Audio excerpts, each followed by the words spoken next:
You know who it is, the horror flick, Digger Ditch, Super Six, Big Mitch. And I'm kicking in doors with all three O's. And I'm bringing 28 one-on-ones because we Vegas sons, it's the Chronicles. And you in the Meadowlands. Yeah, you in the Meadows, man. And you already know what made me. 530. What that mean? Oh, that boy is a desert baby. Oh, yeah. Boom. Hubba dub scrub. 22-inch gold Donnas and Big Bolo Yang. I can never sit on McLean's, man.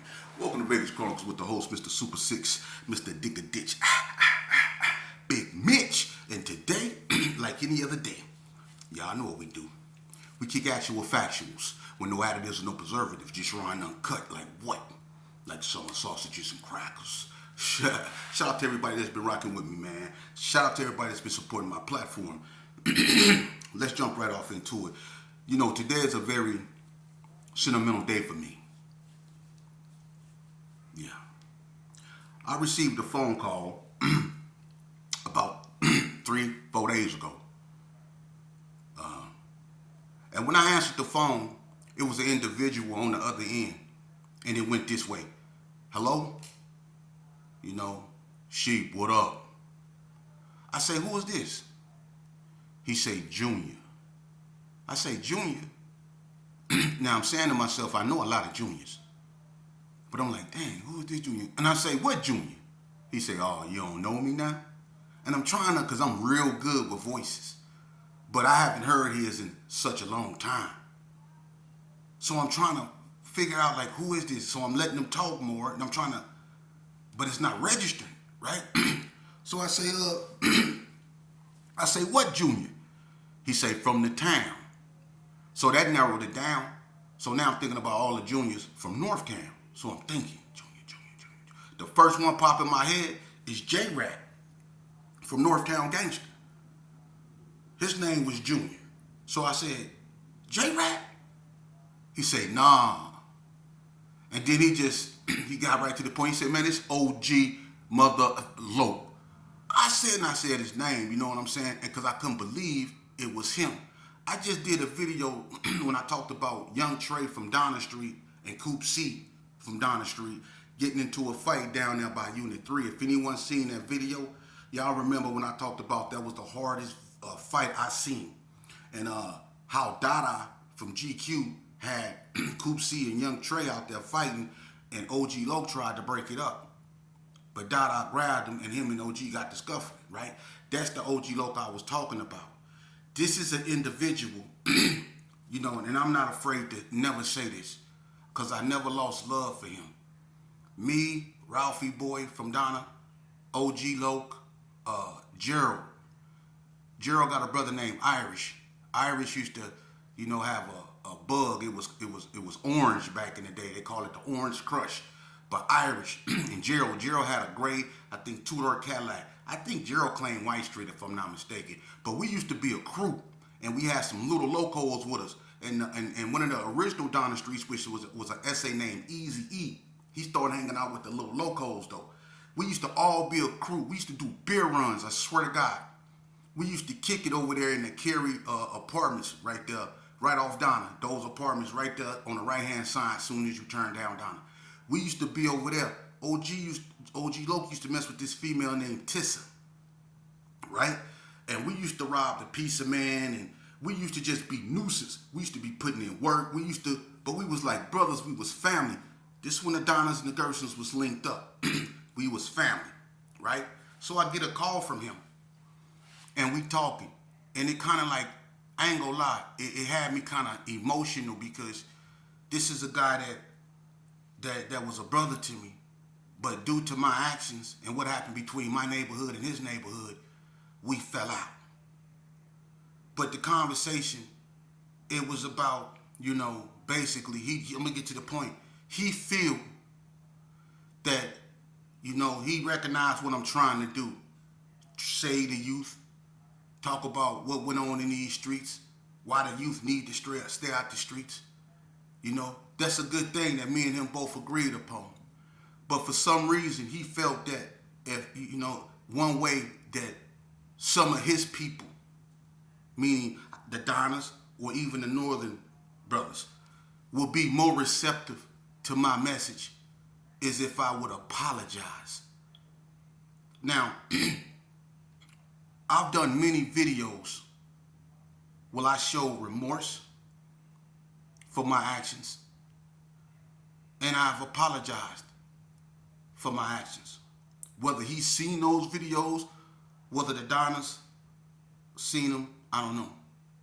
But he said, man, Sheep, man, maybe if you apologize, for what you did to Stacy, man, maybe some of the homies would then be more receptive to what you trying to do, man.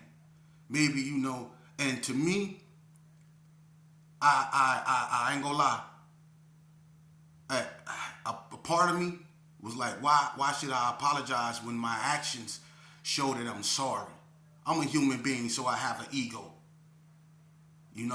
but I don't let my ego control me. And you know what I did after I got through talking to him? Because I love that brother. I told him, what I told him. And I'm going to get to that in a minute. But I marinated. I let it marinate. I laid back in my bed. I closed my eyes and I had to talk to God. And I asked him, I said, God, what should I do? Should I apologize when I've been apologizing, when my actions show that I'm remorseful? I had a talk with my girl. She gave me her opinion, And I had a talk with a few more people who gave me their opinion. Without saying no names, some people say, man, you know what, whatever you do, that's on you. He said, but he said this here, Slick Pete, Ricky Briggins. He said, but to me, whatever I did, I don't got no regrets, But whatever I did in life, I did that, but I'm right here in my life now, And he said, man, you done enough apologizing, what you doing right now is apologizing. You being out there and putting your life is apologizing, right? So I had people that said that. But at the end of the day, it's my choice. So let me say this. What I did, because OG Locc, he said, Sheep, man, I was in the penitentiary when that happened, man. What happened? I did a video on what happened between the Donna streets and the Gersons at the Comedy Club. But he know me. See, he know it's deeper than that. He know it's deeper than that. So he didn't want to hear that. He wasn't buying that. He heard the stories, but he know me. We was like brothers, I'm telling you. I've been to his house. That was my partner. We used to be in the Tan El Camino. I swear to God. Me and this cat was like A1A. You would have thought we was from the same neighborhood. That's how much love me and OG Locc have for one another. That's how much love the Donnas and the Gersons have for one another. So he wanted to know, I'm going to tell you what happened to me and what led to that. Drug use. I'm telling you the honest to God truth. Drug use. Okay? And I'm going to get to that. But let's get to the apology first. Should I apologize to the Donna Street Crips for my actions? Number one, the reason the Gersons and the Donna Streets was even cool, I'm not going to go over that because I talked about that, but let me tell you some uncut history. The reason why the Gersons and the Donnas will forever be linked, whether they get along or not, is because of the Graves. Kenny Mack, Earl, Hot Dog, Ray Ray, the Graves. You see? The Donnas is family. You see? So, to the family of Stacy. Because what I did, they didn't do nothing to me for me to do that. We used to fight the Donnas all the time, like brothers fought amongst themselves. So for me to take it to that extreme over fisticuffs,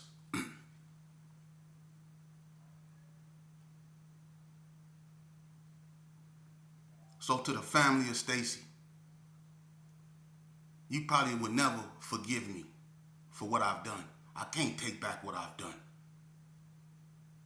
But I'm at that stage and I'm at that age now where I can humbly look at you, and I wish I can one day stand before you and tell you in your face to face that I'm truly sorry for what I've done to your family. I'm truly sorry for hurting your family the way I've done, for unaliving Stacy the way I've done. I'm truly sorry I brought that to your family. Y'all didn't deserve that. I didn't have no right to do what I've done, to do what I did to the Donna Street Crips. We had football games together, man. Even though we was doing wrong, we still was family. We was down there. We got in the coldest crumb sections. We was Kmart. Y'all was Madonna Street. We used to go back and forth at it, man. I remember they pulled up on us over there off Comstock. Me, Freak Dog, Lou Dog, all us was on the side of my auntie Miss Maggie house. And the Donnas then, they pulled up, Hot Rod them. They pulled up throwing balloons and stuff at us. Them the games we used to play with one another. It was love. They celebrated L's birthday with us. It was love. They didn't do anything to the Gersons for me to do that. So to the Donna Street Crips, I apologize because it wasn't nothing gangster about what I done. Y'all didn't deserve that, what I've done. But the reason why I did that, it was drug use, but at the same time, I had animosity toward Donna Street behind what happened to my cousin Ricky Allen, man. Bread knew that, and a lot of Gersons knew that. But they always kept me chilled. But I had animosity, behind what happened to Ricky. People don't know that's my first cousin, man. I had animosity. And when I saw an opportunity, but to the Donna Street Crips, man, hey, check this out. What I did wasn't gangster. It wasn't nothing gangster about that. I was up there mad, and I'm finna get to that, full of that water. I was getting into it with everybody prior to that. See, that's what I'm finna get into, drug use. I was getting into it with everybody. And when I got into it with the Donna Streets that night, and I was just so mad. I was mad at everybody. I was mad. People was trucing. I was mad. Females was messing with me. I was mad. I was doing bad. I was mad. My curl looked like a perm. I was just mad. I was just angry. And when that happened with the Donna Streets at the club, I wasn't right mentally. That's no excuse, but I apologize, for my actions, man, and what I did and how I hurt people, because that's some serious stuff, what I did. I broke a truce. I have to walk around, for the rest of my life with that, man. And that ain't nothing to be proud of. I used to be proud of what I've done, looking like a clown, trying to poke my chest out, because I turned friends to foes. I turned family members against one another, and I felt good about myself. That's how messed up in the head I was. But let's get into this drug use, We just lost another childhood confidant, Chip Whack, rest in peace. People need to leave them drugs alone, because what they did to me way back then was so destructive. Before I did what I did, I was getting into it with so many different people. I got into it with Junebug up in the Brownies on that water, because he just got out of Elko, him and Prophet G. He seen me running around there with Lamont Page robbing people with an empty 357 full of that water, whacked out. So he got on my helmet. Number one, because he said Lamont told on him. He said, get away from him, man. What you doing? And then I was around there pulling licks with an empty pistol. So Junebug wasn't feeling that. But I was on that water. I was getting into it with everybody. Shady brother DeAndre, I got into it with him. Me and Kuda Kai got into it with each other, because I was looking for some gauge shells, right? Full of that water.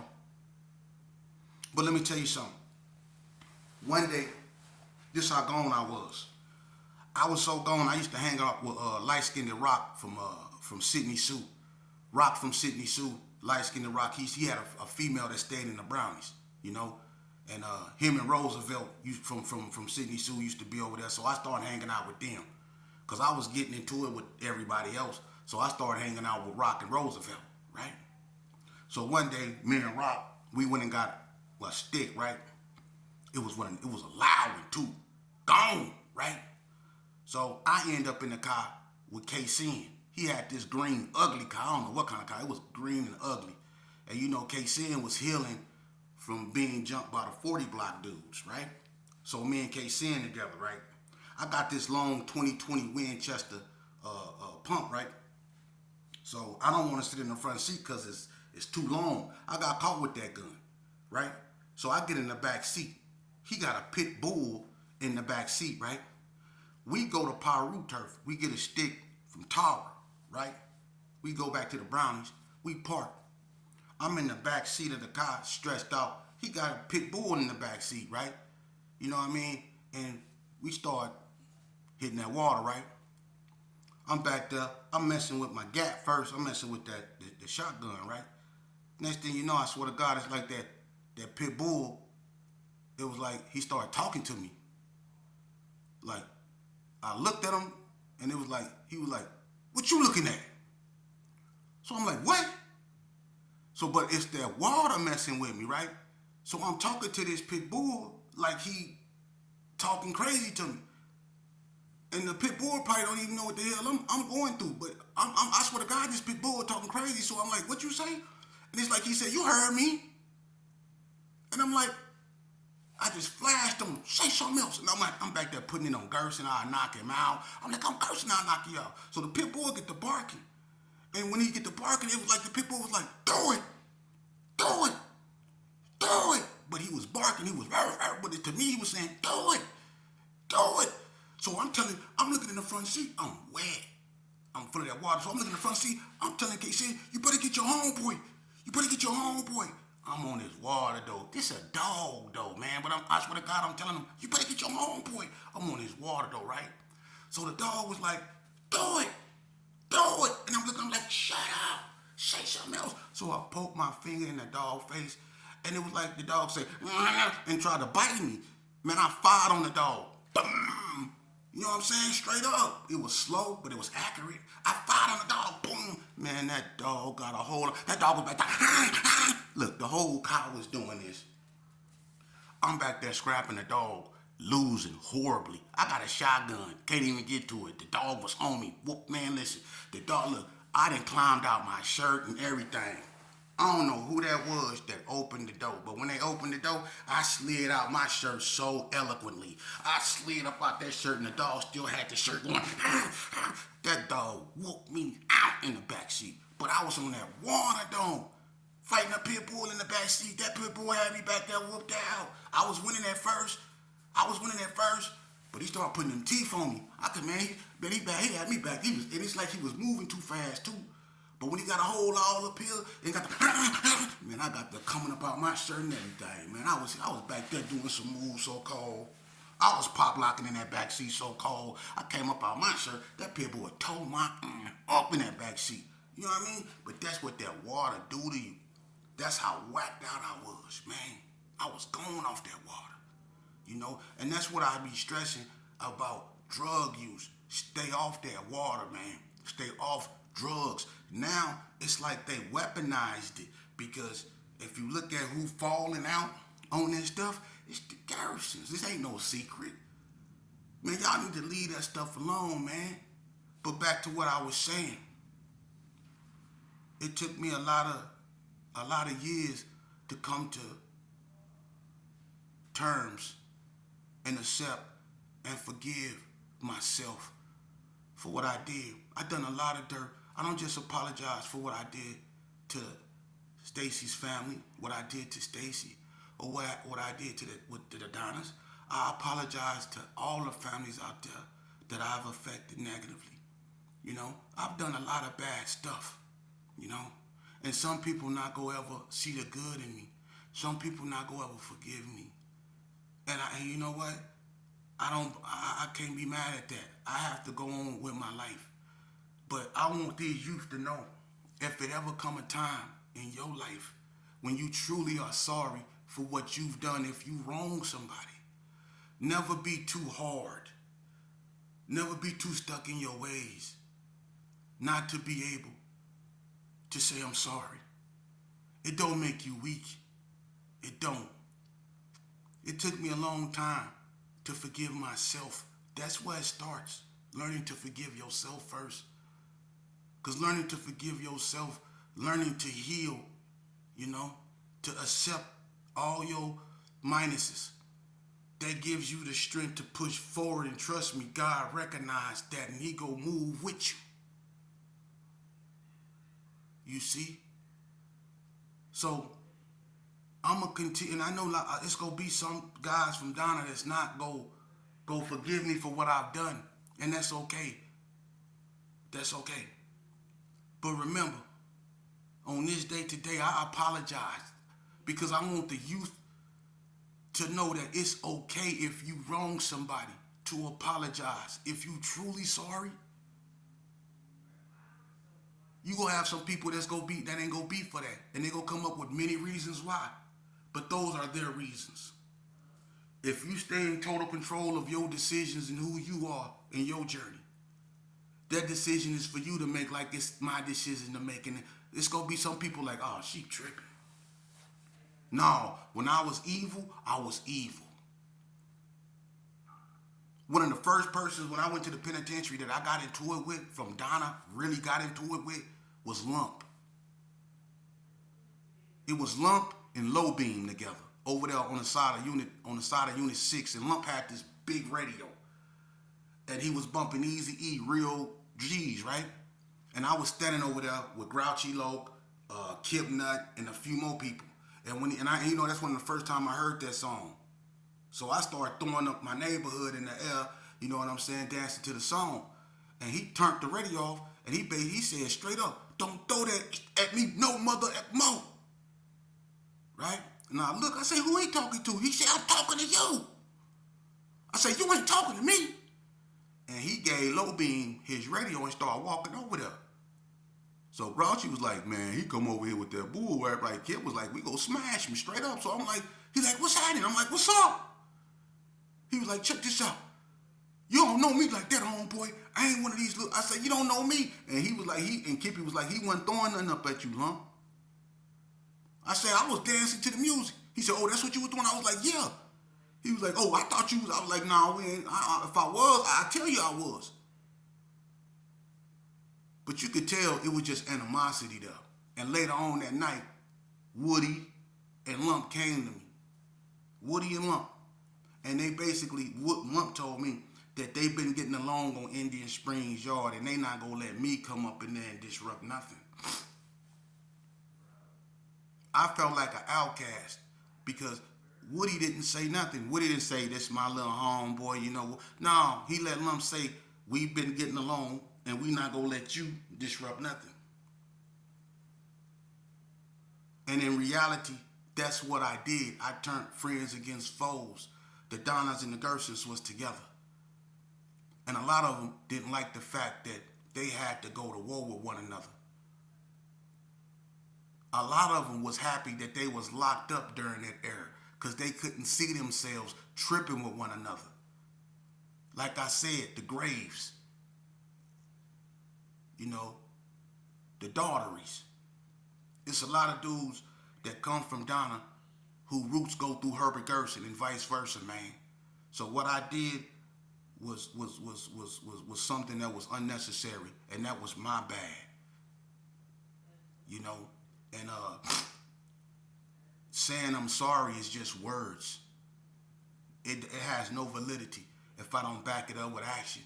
That's why I come on here and I give my life story to help with the youth, man. I enjoyed the conversation with OG Locc, and like I told him, man, I still got love for him. I still got love for Casio. You know, I still got love for a whole bunch from Pork Chop. Man, Pork Chop used to chop it up all the time at NNCC. I got major love for Pork Chop, you know, and a whole bunch of more. Young Trey was my partner, man. Reese Lowe, Real C, all those guys down there on Donna, man. I got a lot of love, but I know it's a lot of them that don't like me. There's a lot of them that I went to war with, that I have a messed up, history with. But to me, I'm old, I'm beyond, and I'm past that. And I hope they are too, because we as grown black men have to be better examples, not just for ourselves, but for our youth, our children, our community, man. We've done enough damage amongst each other, man. If I can sit down with Carl Wesley, who is the face of the Crippin in Northtown, he's the face. If I can sit down with him and he can forgive me, then I don't understand, how, other people can still hold grudges, but that's cool, we human. But hopefully one day, if they watching me, they can see that I genuinely do mean what I say. And I am, like I'm gonna say it again, and it's gonna be the last time I do say it. The next time I say this, I wanna be able to say it to him personally. I apologize to the youth out there. It's okay to apologize when you wrong someone. That's what make you a man. Don't let nobody make you think that make you weak. That's what give you power. Being able to admit you made a mistake. Admit that you did wrong. Because let me tell you something. I didn't win nothing but life sentences behind what I did. I didn't do nothing but stress my mama to the point of probably a stroke. I took something from his mama that I couldn't replace, man. I tore apart families. That's the only thing I did behind what I've done. I didn't elevate the Gerson to nothing, man. They still tore the Gerson down afterwards. I didn't do nothing but cause little black boys to lose their lives at the hands of street violence behind some bull crap. You see? So for that, man, I'm sorry. I'm sorry for ruining a whole bunch of little black boys' lives, man. I'm forever sorry, and I'm forever